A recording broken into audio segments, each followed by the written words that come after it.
तो दोस्तों आज हम फिर से आपके लिए लेकर आए हैं देश दुनिया की सभी ताजा बड़ी खबरें। फटाफट एक एक कर विस्तार से आज आपको बताएंगे, तो वीडियो को अंत तक जरूर देखें। दोस्तों पहली खबर मैं आपको बता दें कि यूपी निकाय चुनाव में मुसलमानों ने बीजेपी से लिया अतीक अहमद की हत्या का बदला। सभी बीजेपी के मुस्लिम उम्मीदवारों को हराया चुनाव। मुसलमानों ने भाजपा को निकाय चुनाव में नहीं दिया वोट, भाजपा के लिए यूपी में झटका। वहीं आपको बताएंगे दोस्तों की कर्नाटक में कांग्रेस की जीत पर ओवैसी को शक, बोले मैं उम्मीद करता हूं कि पार्टी अपने वादे पूरे करेगी। वहीं आपको बताएंगे दोस्तों की अतीक अहमद और असद के एनकाउंटर के बाद यूपी पुलिस ने उत्तर प्रदेश में कर दिए 2 अपराधियों के और एनकाउंटर, उत्तर प्रदेश की जनता में डर। वहीं आपको बताएंगे दोस्तों कि बिहार पहुंचे धीरेन्द्र शास्त्री ने भारत को हिंदू राष्ट्र बनाए जाने की मांग की, नीतीश और राजद के नेताओं ने किया विरोध। वहीं आपको बताएंगे दोस्तों कि यूपी नगर निकाय चुनाव में जीत कर भी हार गई बीजेपी, कई मंत्री अपने गृह जिले में नहीं कर पाए भाजपा की जीत सुनिश्चित। वहीं आपको बताएंगे दोस्तों कि उत्तराखंड की बीजेपी सरकार ने अवैध बताकर 334 मज़ारों पर चलवाया बुलडोजर, मुसलमानों में भारी गुस्सा। तो दोस्तों सभी खबरों को आपको एक एक कर बताने वाले हैं। वीडियो को लाइक कर चैनल को सब्सक्राइब जरूर कर दें। इसी बीच पर तो दोस्तों अगली खबर की ओर, तो यूपी निकाय चुनाव में मुसलमानों ने अतीक अहमद की हत्या का योगी आदित्यनाथ से लिया बदला। सभी सीटों पर बीजेपी के मुस्लिम प्रत्याशियों को हराया। जब दोस्तों आपको बता दें कि यूपी निकाय चुनाव में अतीक अहमद की हत्या का बदला उत्तर प्रदेश के मुसलमानों ने योगी सरकार से ले लिया। दरअसल आपको बता दें कि जहां यूपी निकाय चुनाव में बीजेपी ने 395 मुस्लिम उम्मीदवारों को टिकट दिया था, लेकिन 395 में से सिर्फ 41 ही मुस्लिम उम्मीदवार भाजपा के जीते और मुसलमानों ने हर सीट पर बीजेपी प्रत्याशियों को हरा दिया। दरअसल आपको बता दें कि उत्तर प्रदेश में बीजेपी को उम्मीद थी कि अतीक अहमद की हत्या मैंने कराई है जिससे मुसलमान खुशेंगे, लेकिन अतीक अहमद की हत्या से उत्तर प्रदेश के मुसलमान नाराज हुए और उन्होंने 395 सीटों पर जो भाजपा ने मुसलमानों को टिकट दिया था, मुसलमानों ने सभी 395 सीटों पर हरा दिया और सिर्फ 41 सीटें ही भाजपा जीत पाई। तो ये बड़ी अपडेट आई दोस्तों की कर्नाटक के बाद उत्तर प्रदेश चुनाव में भी मुसलमानों ने भाजपा को वोट नहीं दिया और बड़ा झटका योगी आदित्यनाथ को दिया, जिससे योगी आदित्यनाथ की भी चिंता इस समय बढ़ी हुई है। इसी बीच पर तो दोस्तों अगली खबर की ओर, तो कर्नाटक में कांग्रेस की जीत पर ओवैसी को शक, बोले मैं उम्मीद करता हूं कि पार्टी अपने वादे पूरे करेगी। जब दोस्तों आपको बता दें कि कर्नाटक विधानसभा चुनाव के नतीजे घोषित हो चुके हैं, जिसमें कांग्रेस पार्टी ने भाजपा को धूल चटाते हुए शानदार तरीके से जीत हासिल की है। पार्टी ने कर्नाटक की 224 सदस्यीय विधानसभा सीटों में से 136 सीटों पर जीत दर्ज की है, जबकि भाजपा को सिर्फ 65 सीटों पर ही संतुष्ट होना पड़ा। राज्य में पूर्ण बहुमत मिलने के बाद हर कोई कांग्रेस को बधाई दे रहा है। इस बीच चर्चा में रहने वाले एआईएमएम के प्रमुख असदुद्दीन ओवैसी ने कांग्रेस के लिए मीठे बोल बोले हैं।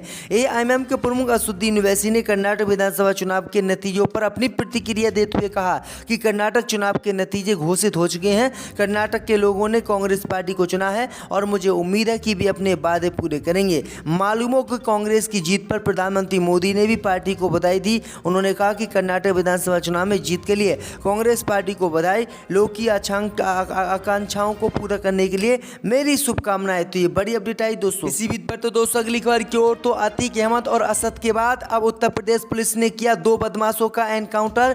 उत्तर प्रदेश में लोगों की बड़ी धड़कनें। जब दोस्तों आपको बता दें कि उत्तर प्रदेश की योगी सरकार जनता को सुरक्षित रखने का माहौल प्रदान करने के लिए लगातार दावा करती है कि वो एनकाउंटर कर रही है। इस बीच खबर सामने निकल कर आई दोस्तों कि उत्तर प्रदेश पुलिस ने बीते ही दिनों अतीक अहमद, उनके भाई अशरफ और उनके बेटे असद का एनकाउंटर कर दिया था। इस बीच खबर सामने निकल कर आई दोस्तों कि इस एनकाउंटर को अभी 6 महीने भी नहीं हुए हैं। इससे पहले योगी सरकार ने 2 और उत्तर प्रदेश में एनकाउंटर कर दिए हैं। आपको बता दें कि जालौन में पुलिस ने एक साथ 2 अपराधियों का एनकाउंटर कर दिया है। ये दोनों बदमाश 4 दिन पहले गश्त कर रहे सिपाही भेदजीत सिंह की हत्या करके फरार हो गए थे, जिन्हें पुलिस ने खोजकर 14 मई को ही एनकाउंटर में मार दिया। वहीं आपको बता दें तो ये बड़ी अपडेट आई दोस्तों कि यूपी पुलिस लगातार अपराधियों के खिलाफ कार्रवाई कर रही है और लगातार एनकाउंटर कर रही है। इसी बीच पर तो दोस्तों अगली खबर क्या और, तो बिहार पहुंचे बाबा धीरेन्द्र शास्त्री ने की भारत को हिंदू राष्ट्र बनाने की मांग, गठबंधन के नेताओं ने किया विरोध।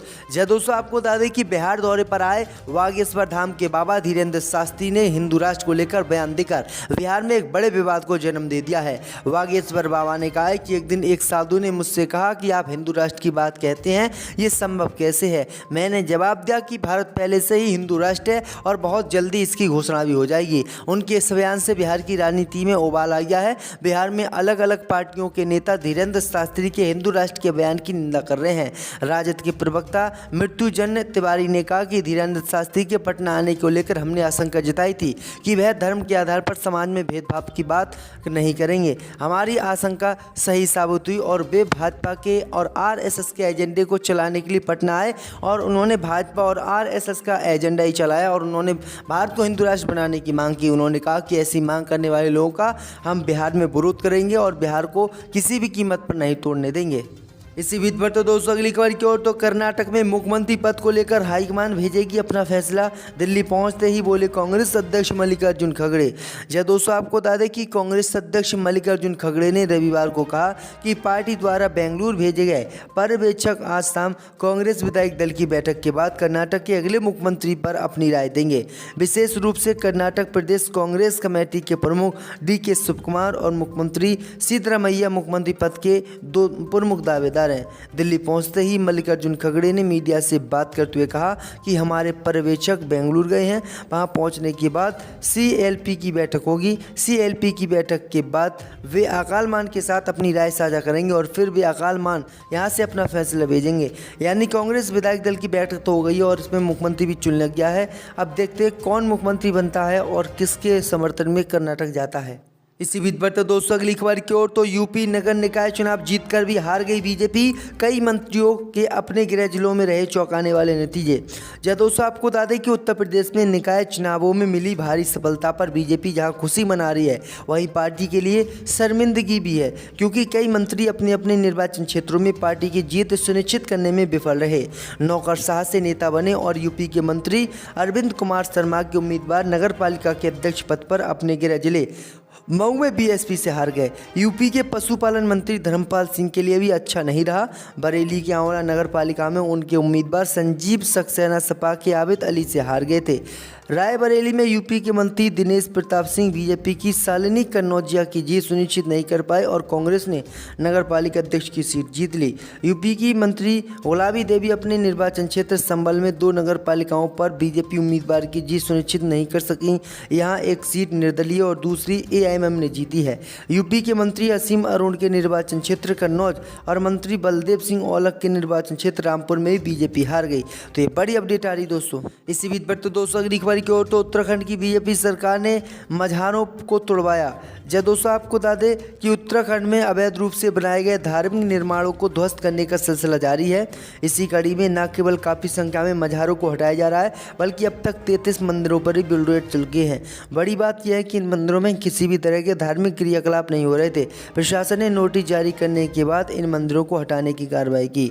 उत्तराखंड में अवैध धार्मिक निर्माण हटाने के लिए सरकार के निर्देशों के बाद फिलहाल एक तरफ ऐसे अवैध निर्माण चिन्हित किए जा रहे हैं जो सरकारी भूमि पर हैं, तो दूसरी तरफ कई अवैध निर्माण पर नोटिस जारी करने के बाद इन पर कार्रवाई भी की जा रही है। उत्तराखंड में अब तक 33 अवैध रूप से सरकारी ज़मीन पर बनाए गए मंदिरों को ढाया जा चुका है और 334 मझारों को भी तोड़ दिया गया है।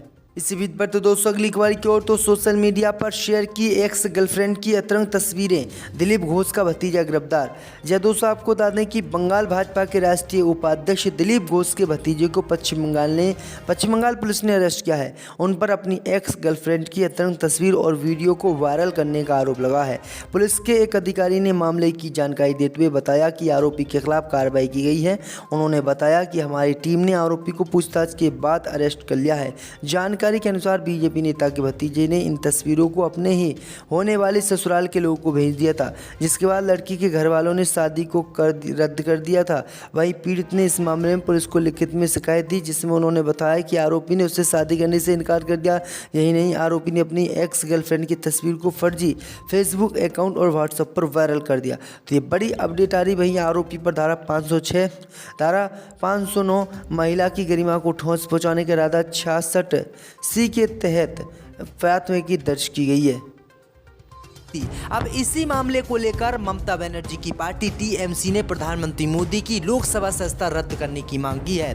दरअसल आपको बता दें कि ममता बनर्जी के भतीजे अभिषेक बनर्जी ने कहा है कि मोदी सरनेम पर विवादित टिप्पणी करने के बाद जहां राहुल गांधी की लोकसभा सदस्यता रद्द हो गई है, उसी तरह प्रधानमंत्री मोदी की भी लोकसभा सदस्यता रद्द की जानी चाहिए, क्योंकि प्रधानमंत्री मोदी ने पश्चिम बंगाल आकर ममता बनर्जी का अपमान किया और उनकी खिल्लियां उड़ाई थी और बयान दिया था कि दीदी ओ दीदी, जिससे ममता बनर्जी की मानहानि हुई। इसी मामले को लेकर अभिषेक बनर्जी ने कोर्ट जाने की भी चेतावनी दी है। उन्होंने कहा है कि जिस तरह से राहुल गांधी की सदस्यता रद्द की गई है, उसी तरह से प्रधानमंत्री मोदी की भी लोकसभा सदस्यता रद्द कराई जाएगी। तो बीजेपी के लिए बड़ा झटका माना जा रहा है।